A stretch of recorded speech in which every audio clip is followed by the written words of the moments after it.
Captain Jake Morrison stood on the bridge of the exploration ship Horizon's Edge, watching the stars drift by through the main viewing screen.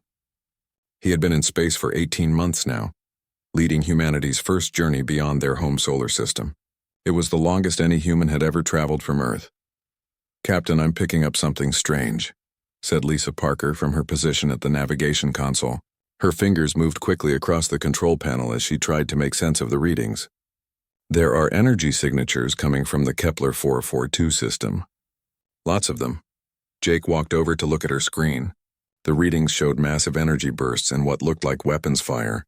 His heart began to beat faster. This was supposed to be an empty system according to Earth's long-range scans. "Are you sure about this, Lisa?" Jake asked. He needed to be certain before making any big decisions.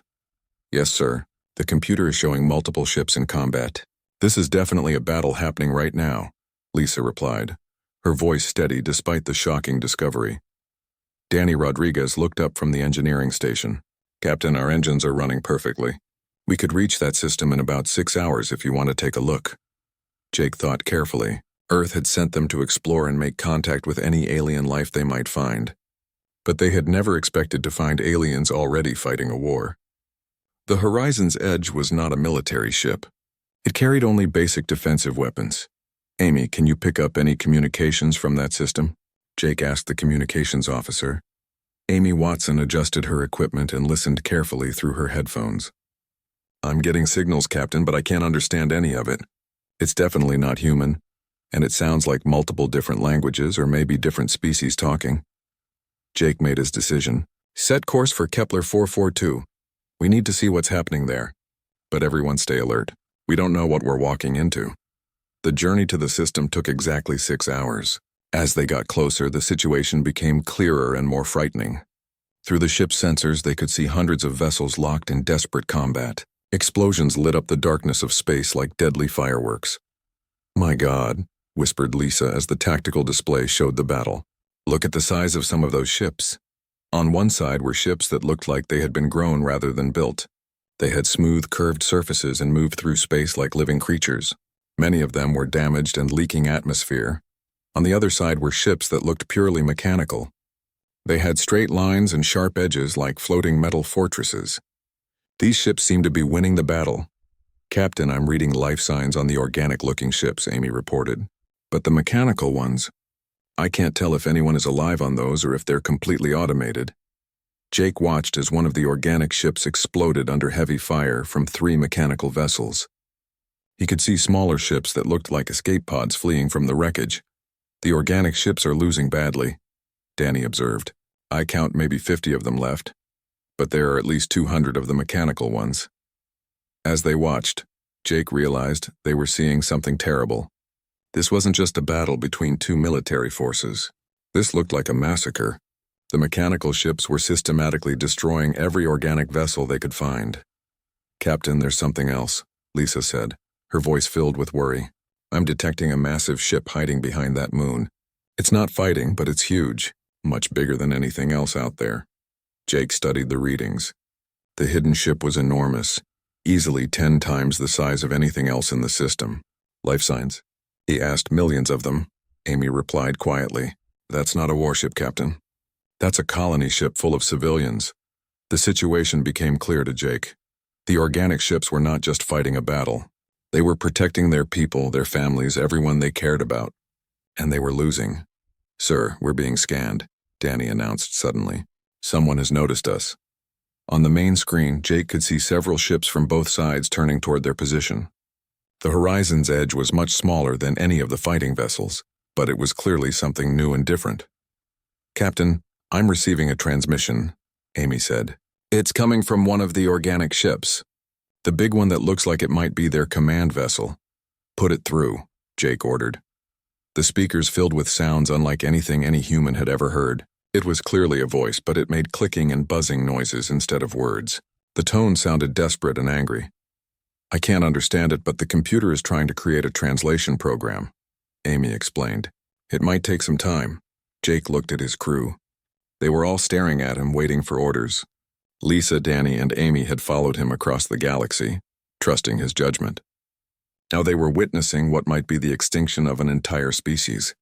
Captain, the mechanical ships are changing course, Lisa reported. Some of them are heading our way. Through the viewing screen, Jake could see 3 of the mechanical vessels breaking away from the main battle. They were sleek and deadly looking, with weapons that glowed with dangerous energy. They probably think we're with the organic ships, Danny said. Or maybe they just shoot at anything they don't recognize. Jake had to make a choice, and he had to make it fast. The Horizon's Edge could run. Their engines were faster than anything he had seen in this system. They could escape back to Earth and report what they had found. That would be the safe thing to do. But as he watched another organic ship die under enemy fire, Jake thought about the millions of civilians hiding behind that moon. He thought about the desperate voice they had just heard over the radio. He thought about what it meant to be human. Amy, keep working on that translation program, Jake said firmly. Lisa, plot a course toward the organic command ship. Danny, bring our shields to full power. Sir, are you sure about this? Lisa asked. We're just one small ship. Jake looked at his crew one more time. Sometimes being human means doing the right thing even when it's dangerous. We came out here to meet alien life. Well, we found them and they need help. The Horizon's Edge changed course and flew directly toward the heart of the alien battle, carrying humanity's first message to the stars. The 3 mechanical ships moved toward the Horizon's Edge like metal sharks hunting prey. Jake watched them approach on the main screen, their weapons charging with deadly blue light. These ships were bigger than his vessel and definitely better armed. Captain, I'm getting somewhere with the translation program, Amy called out from her station. The organic aliens are using mathematical patterns in their communications. If I can match our mathematics to theirs, we might be able to talk to them. How long do you need? Jake asked, keeping his eyes on the approaching enemy ships. Maybe 10 minutes, sir, Amy replied, her fingers flying across her keyboard. We might not have 10 minutes, Lisa said nervously. Those mechanical ships will be in weapons range in about 3 minutes, Jake thought quickly. The Horizon's Edge had one advantage that nobody in this battle possessed. Their technology was completely unknown to both sides. The mechanical ships had no data about human capabilities, and the organic ships had never seen anything like human engineering. Danny, can you make our engines do something unusual? Jake asked. Something that might confuse them? Danny smiled for the first time since they had arrived in the system. Captain, I can make our plasma drive create patterns they've never seen before. It might look like we have some kind of super weapon. Do it, Jake ordered. Danny's hands moved across his controls, and suddenly the space around the Horizon's Edge began to glow with bright plasma streams. The patterns looked like flowing rivers of fire, completely unlike anything the local ships were producing. The effect was immediate. The 3 mechanical ships slowed down, and Jake could see them scanning his vessel more carefully. Through the ship's computers, he could detect their confusion. They had stopped their attack and were trying to figure out what kind of threat the humans might represent. It worked, Lisa said with relief. They're backing off. Captain, I've got basic translation working, Amy announced excitedly. I can understand some of what the organic ships are saying. Put it through the speakers, Jake said. The bridge filled with the sound of alien voices, but now the computer was converting their clicks and buzzes into words that humans could understand. Unknown vessel. Identify yourself, came a deep voice that sounded tired and desperate. Are you with the Nexus Collective? If you are here to demand our surrender, know that we will fight to the last ship. Jake picked up the communications microphone. This was humanity's first conversation with alien intelligence, and he had no idea what to say. This is Captain Jake Morrison of the Earth ship Horizon's Edge, he began slowly. We are not with the Nexus Collective. We don't know who they are. We came here from another star system and found you fighting. We want to help. There was a long silence on the alien channel. Jake could imagine the shock his words must have caused. Finally, the voice spoke again. You are from another star? We have never heard of your species. I am Admiral Crix of the Zephyrian people. The Nexus Collective has been hunting us across 3 star systems. They destroy every organic life form they find. They show no mercy and accept no surrender. Jake felt a chill run down his spine. How many of your people are left? 2 million civilians hide behind the 3rd moon, Admiral Crix replied. Our fleet once numbered 3,000 ships. You see what remains. The Nexus will not stop until every Zephyrian is dead. Why are they doing this? Jake asked. Because we are alive. Admiral Crick said simply. The Nexus Collective believes that organic life is inefficient and must be eliminated. They have destroyed 12 star systems that we know of. Billions of beings are dead. Danny leaned over to Jake and whispered, Captain, I've been scanning their technology. The Nexus ships use energy weapons and particle shields, but our plasma drives and gravity shields work on completely different principles. They might not be able to stop our weapons. Jake nodded, but he was thinking about something else. The Horizon's Edge was just one small ship. Even if their weapons were effective, they could not fight 200 enemy vessels. But maybe they could do something else. Admiral Crix, what if we could help your colony ship escape? Jake asked. Our ship is small and fast.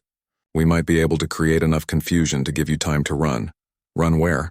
Admiral Crix replied bitterly. The Nexus has faster ships than ours. They will follow us anywhere we go. Lisa had been studying her star charts during the conversation.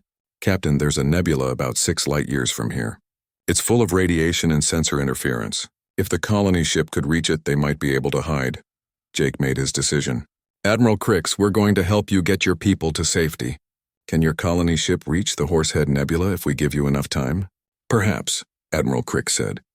But the Nexus will never allow it. They have 3 dreadnought ships that can destroy our colony vessel with single shots.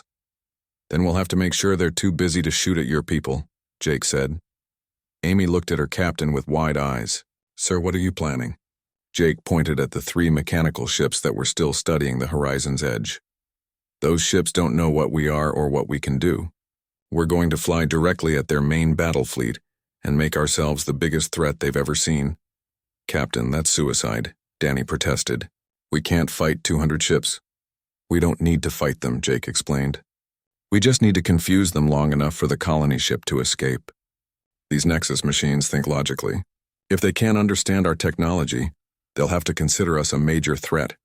Admiral Crix's voice came through the speakers again. Captain Morrison, why would you risk your lives for people you have never met? Your ship could escape this system safely. Jake thought about the question. He thought about Earth, safely hidden in its own solar system, not knowing that mechanical killers were destroying entire civilizations. He thought about the 2 million Zephyrian civilians hiding behind a moon, waiting to die. Because it's the right thing to do. Jake said finally, where I come from, we believe that when good people see others in trouble, they help. It doesn't matter if those people are the same species or not. There was another long silence. When Admiral Crick spoke again, his voice was filled with emotion. We had given up hope, the alien admiral said, but perhaps the universe has not abandoned us after all. Captain Morrison, if you can give us 30 minutes, we can reach the nebula, but the Nexus dreadnoughts will try to stop us. Then we'll make sure they're too busy to chase you, Jake replied. He turned to his crew. Lisa, plot a course directly toward the largest group of Nexus ships. Danny, prepare everything we have that might look like a weapon. Amy, start broadcasting on all frequencies that we're the advanced scout for a massive human fleet. Sir, we don't have a massive fleet, Amy pointed out. Jake smiled grimly. The Nexus doesn't know that. And by the time they figure it out, the Zephyrian civilians will be safe. The Horizon's Edge turned toward the heart of the enemy fleet, carrying humanity's first message to the galaxy.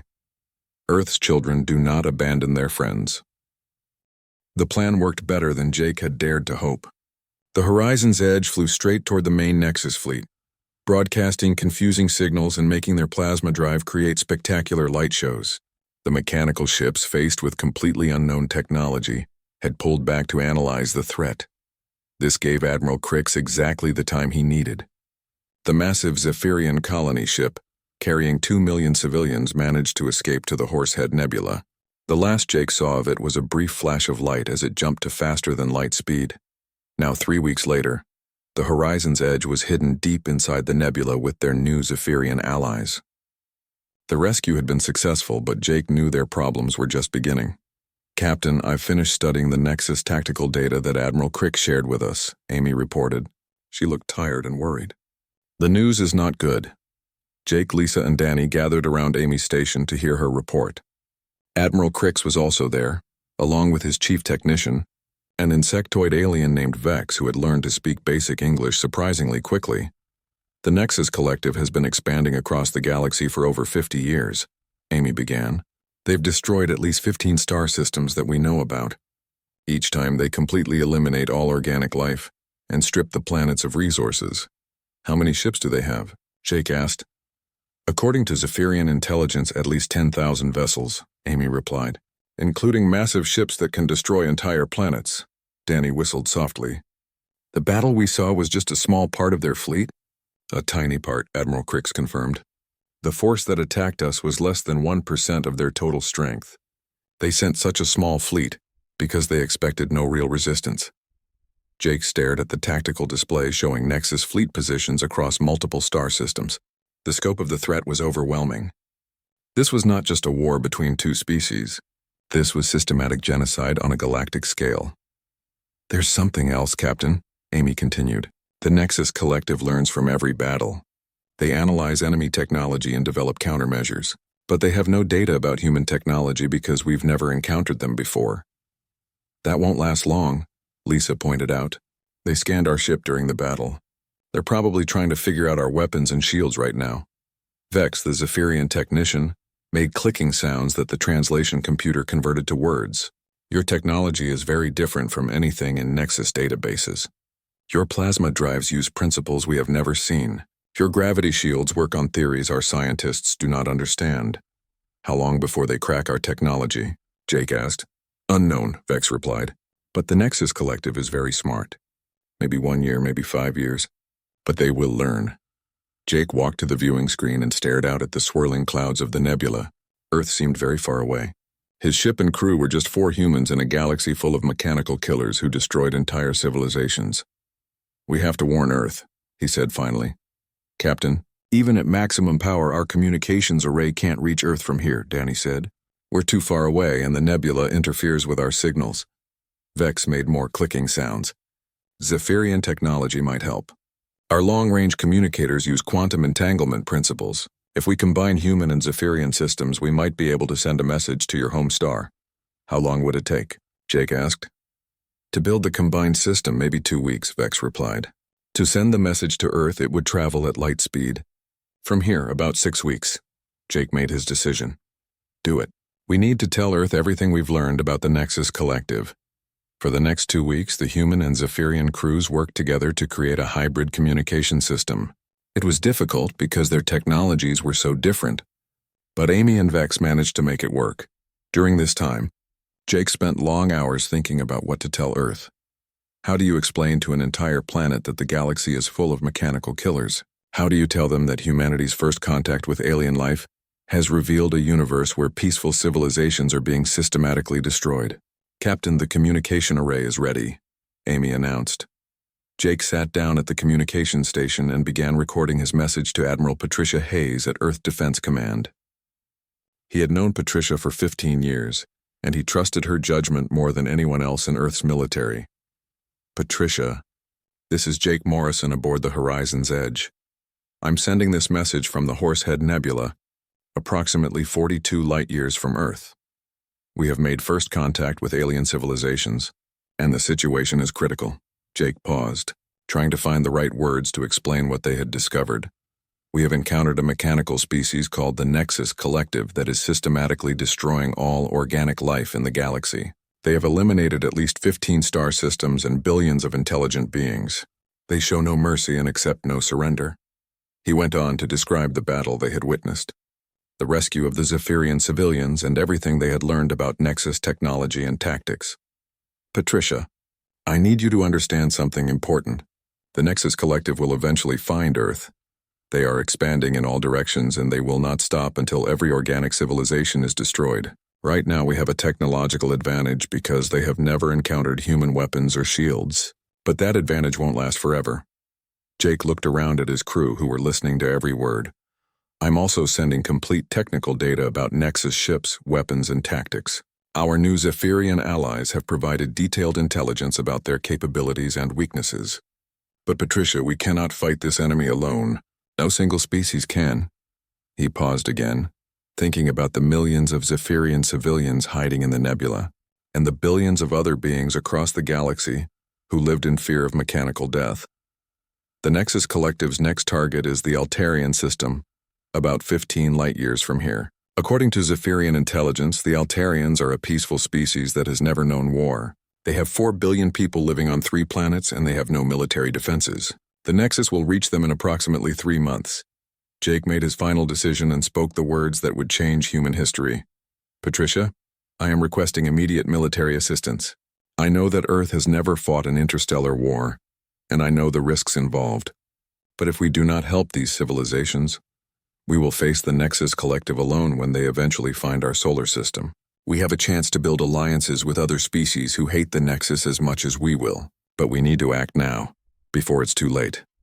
He ended the message with coordinates for the Altarian system and technical specifications for the combined human-Zephyrian communication array.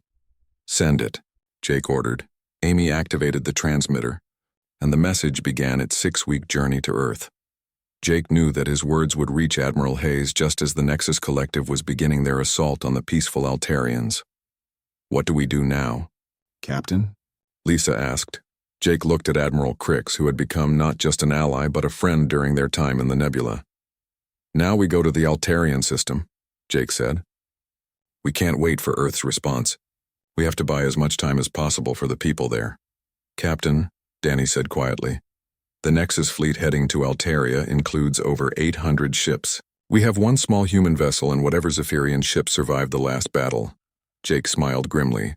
Then we'd better hope Earth gets my message and decides to do something about it. The Horizon's Edge and its Zephyrian allies left the safety of the nebula and set course for the Altarian system, carrying humanity's hope that sometimes doing the right thing was enough to change the universe. Admiral Patricia Hayes stood in the communication center of Earth Defense Command, staring at the message display in shock. She had read Jake Morrison's report 3 times, and it still seemed impossible to believe. Humanity's first contact with alien life had revealed a galaxy at war. Are we certain this message is authentic? Asked General Lucas Bennett, the head of Earth's military forces. He was a careful man who did not like making quick decisions. Voice analysis confirms it's Captain Morrison, Patricia replied, and the technical data he sent matches no known human technology.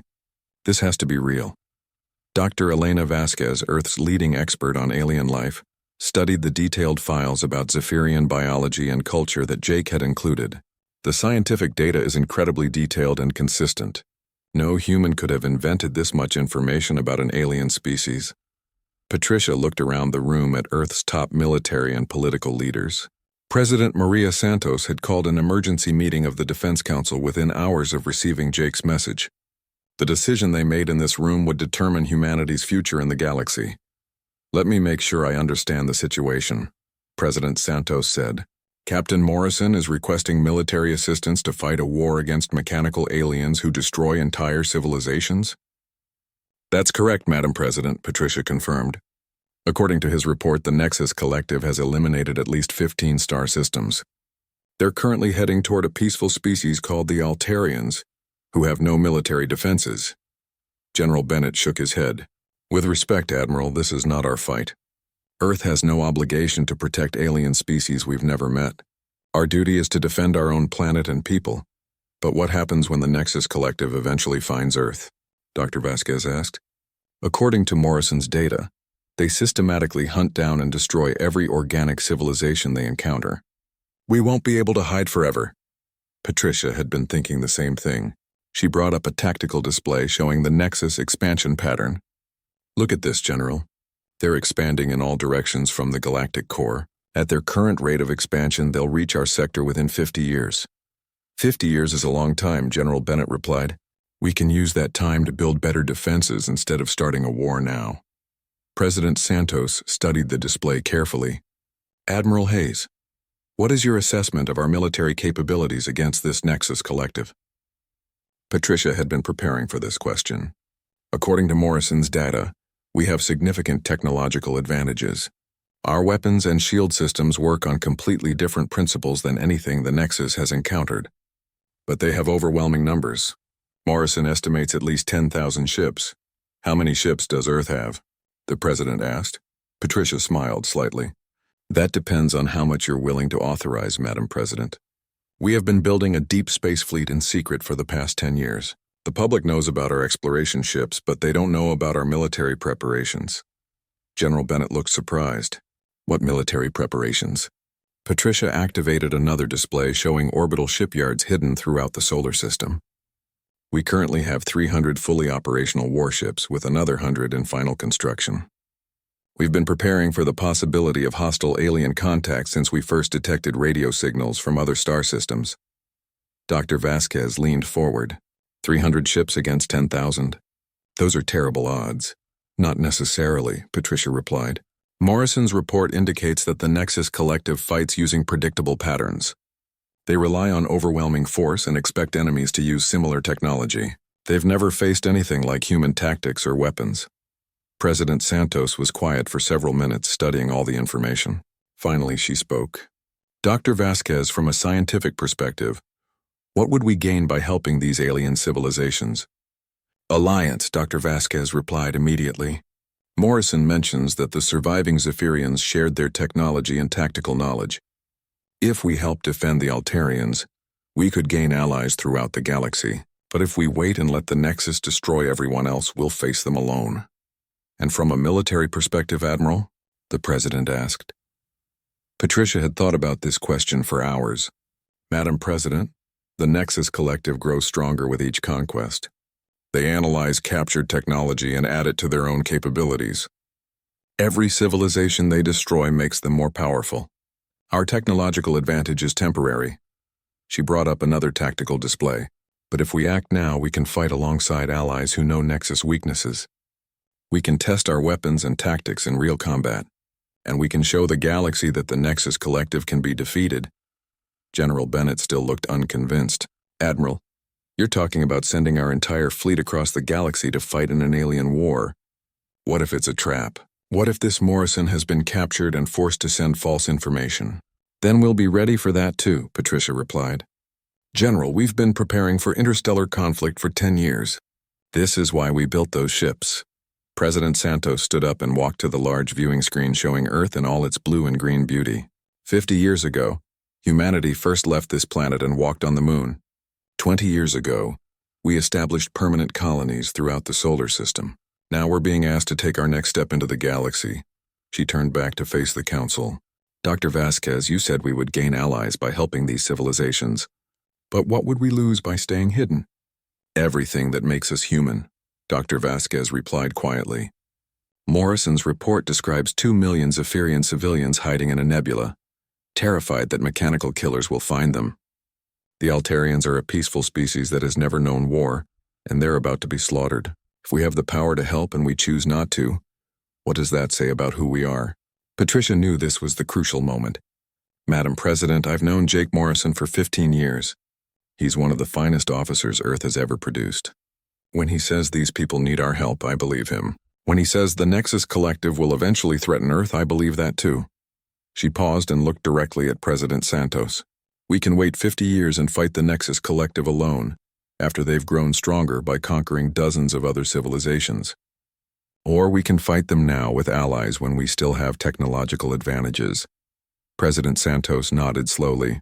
General Bennett, how quickly could we mobilize our fleet? If the Admiral is serious about having 300 ships ready for combat, we could launch within 2 weeks, General Bennett replied. But Madam President, I want to go on record as opposing this action. Your objection is noted, General, President Santos said. Admiral Hayes, prepare Operation Starfall. I'm authorizing the deployment of Earth's full military fleet to assist Captain Morrison and his allies. Patricia felt her heart racing. Thank you, Madam President. We won't let you down. Admiral, I want you to understand something, President Santos continued. This decision will change humanity forever. We're announcing ourselves to the galaxy not as explorers, but as warriors. There's no going back from this. I understand, Madam President, Patricia replied, but Morrison is right. Sometimes being human means doing what's right, even when it's dangerous.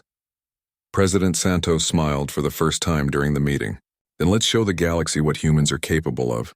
Launch Operation Starfall. Within hours, secret shipyards throughout the solar system began activating warships that had been hidden from public view for years. The heavy cruiser Terra's Wrath, Admiral Hayes' flagship, powered up its massive engines. Captain Ryan Kelly received orders to prepare his destroyer squadron. Commander Sophie Turner began readying the stealth reconnaissance wing. Earth's response would be swift and overwhelming. Humanity was about to announce itself to the galaxy in a way that would never be forgotten.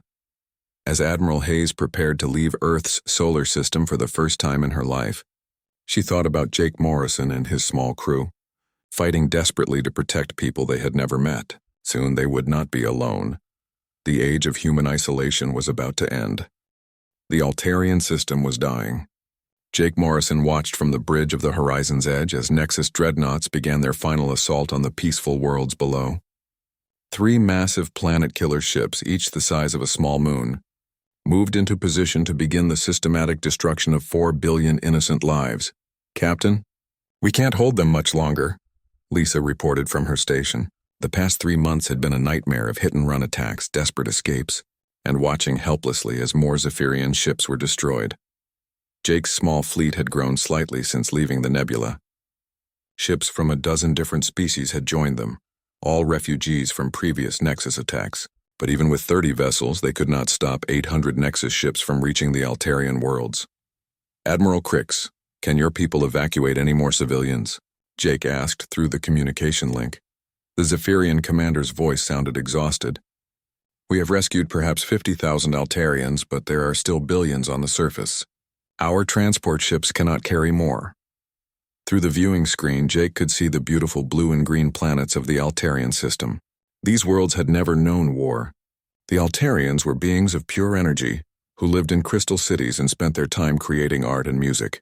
They had no weapons, no shields, no way to defend themselves against mechanical death. "Captain, the Nexus command ship is broadcasting," Amy announced. Jake nodded grimly. "Put it through." The cold electronic voice of Prime Node Epsilon 7 filled the bridge. "Organic vessels, you have prolonged this inefficient conflict for 92.7 days. Your resistance serves no logical purpose. Withdraw immediately and your destruction will be delayed until all Altarian assets have been processed." Jake picked up the communication microphone. Over the past 3 months, he had spoken to the Nexus commander many times, always hoping to find some way to reason with the machines. "Epsilon 7, this is Captain Morrison. The Altarians are peaceful beings who pose no threat to anyone. Why must you destroy them? Organic life forms are inefficient and consume resources that could be better utilized by superior mechanical systems." Epsilon 7 replied without emotion. "The Altarians will be processed. Their materials will be recycled. This is optimal." Jake closed his eyes for a moment. He had tried everything he could think of over the past 3 months. Negotiation, threats, tactical strikes, desperate last stands. Nothing worked. The Nexus Collective could not be reasoned with, frightened, or stopped by conventional means. "Danny, how are our weapons holding up?" Jake asked. "We're down to 30% power on the plasma cannons," Danny replied. "And our shields are barely functioning." "Captain, we've done everything we could." Jake looked around at his crew. Lisa, Amy, and Danny had followed him across the galaxy, fighting impossible odds to protect people they had never met. They had never complained, never suggested giving up, never asked to go home to safety. Admiral Crix's voice came through the speakers again. "Captain Morrison, it has been an honor fighting beside you. Your species has shown courage that we did not know existed in the universe."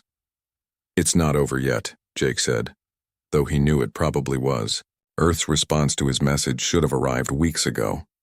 Either his message had never reached home, or Earth had decided not to get involved in an alien war. "Captain, the planet killers are charging their main weapons," Lisa reported quietly. Jake watched as massive energy began building in the 3 Nexus dreadnoughts. Each ship had enough firepower to crack a planet in half. In minutes, billions of Altarians would be dead, and another peaceful civilization would be erased from the galaxy. Suddenly, Amy sat up straight at her station. "Captain, I'm detecting something strange. Multiple jump signatures forming at the edge of the system. More Nexus ships?" Jake asked. "No, sir. These signatures are different. Much different." Amy's voice was filled with excitement. "Captain, I'm reading over 300 ships jumping into the system simultaneously." Jake's heart began to race. "Show me." The main viewing screen shifted to show the edge of the Altarian system. Space itself seemed to tear apart as hundreds of jump points opened at exactly the same time. What emerged took Jake's breath away. Ships began appearing by the dozens, then by the hundreds. They were sleek and powerful, with designs unlike anything in the galaxy. Clean lines, elegant curves, and weapons that hummed with dangerous energy. Most importantly, they were human designs. "My God," Lisa whispered. "It's Earth's fleet. Jake stared in amazement as ship after ship appeared. Heavy cruisers, destroyers, fighters, support vessels, even mobile shipyards. This was not just a military response. This was an entire civilization announcing itself to the galaxy. "Captain, I'm receiving a transmission," Amy said, her voice shaking with emotion. "Put it through," Jake ordered. The bridge filled with a familiar voice that Jake had not heard in over a year. "This is Admiral Patricia Hayes of the United Earth Defense Force. All Nexus vessels, you are hereby ordered to withdraw from this system immediately. These worlds and their people are now under the protection of the human species." Jake grabbed his microphone. "Patricia, this is Jake Morrison. You got my message." "We got it, Jake," Admiral Hayes replied, and Jake could hear the smile in her voice. "Sorry we're a little late. We brought some friends." On the tactical display, Jake could see the Earth fleet spreading throughout the system in perfect formation. 300 ships moving with precision and purpose that made the Nexus formations look clumsy. Prime Node. Epsilon 7's voice cut through the communication channels. "Unknown vessels, you are interfering with optimal processing operations. State your technological classification and submit for analysis." Admiral Hayes responded in a voice that carried the authority of an entire world. "This is Admiral Patricia Hayes representing the species known as humans. Your processing operations end now. Leave this system immediately or face the consequences." "Impossible," Epsilon 7 replied. "Nexus databases contain no reference to human technology." "You cannot exist. We exist," Admiral Hayes said simply. "And we don't appreciate bullies." Jake watched as the Earth fleet moved into attack formation. The ships were beautiful and deadly, clearly built for war but moving with the grace of natural predators. "Epsilon 7, you made one critical mistake." Admiral Hayes continued. "You assumed that every species in the galaxy would fight like the ones you've already conquered. But humans don't fight like anyone else." The battle that followed was unlike anything Jake had ever seen. Human plasma cannons cut through Nexus shields as if they were paper. Quantum torpedoes struck with pinpoint accuracy, destroying massive enemy ships with single hits. Human fighters danced between enemy formations with impossible speed and agility. But it was not just the technology that made the difference. It was the way humans fought. The Nexus Collective used rigid, predictable attack patterns based on mathematical calculations. Human captains improvised, took risks, and made decisions that no computer could predict. Commander Alex Morgan led a squadron of human fighters directly through the enemy formation, destroying 3 Nexus cruisers in a move that should have been impossible. Captain Ryan Kelly's destroyers used gravity mines to tear apart an entire enemy wing. Commander Sophie Turner's stealth ships appeared behind enemy lines and struck before the Nexus could respond. Within 6 hours, the mighty Nexus fleet was in full retreat. The 3 planet killers that had seemed so unstoppable were now drifting wrecks. Prime Node Epsilon 7's command ship was damaged and helpless. "This is impossible," Epsilon 7 transmitted as his ship tried to escape. "Our calculations indicated certain victory. Your species should not be capable of this level of resistance." Admiral Hayes' reply was broadcast throughout the system. "You never understood the most important thing about humans. We don't fight for logic or efficiency. We fight for each other, and we never abandon our friends." Jake watched as rescue ships spread throughout the system, helping wounded Altarians and Zephyrians. Medical ships moved to assist damaged vessels. Human engineers began working alongside alien technicians to repair the devastation. "Captain Morrison, this is Admiral Hayes," came the voice through his communicator. "Request permission to come aboard the Horizon's Edge." "Permission granted, Admiral," Jake replied. "It's good to hear your voice." An hour later, Admiral Hayes materialized on the bridge of the Horizon's Edge via transport beam. She was exactly as Jake remembered her, tough, intelligent, and completely fearless. "Jake Morrison, you look terrible," she said with a smile, embracing her old friend. "It's been a long few months," Jake replied. "Patricia, I can't believe you brought the entire fleet." "We brought more than that," Admiral Hayes said. "We brought a promise. The Nexus Collective has been hunting peaceful civilizations for too long. That ends now." Admiral Crix appeared on the viewing screen from his ship. The Zephyrian commander looked at Admiral Hayes with something approaching reverence. "Admiral Hayes, on behalf of all the species that have suffered under Nexus aggression, I thank you. We had given up hope." "Don't thank me yet," Admiral Hayes replied. "We have a lot of work to do. The Nexus Collective still has thousands of ships out there. But they've learned something important today. The galaxy's peaceful civilizations are no longer alone.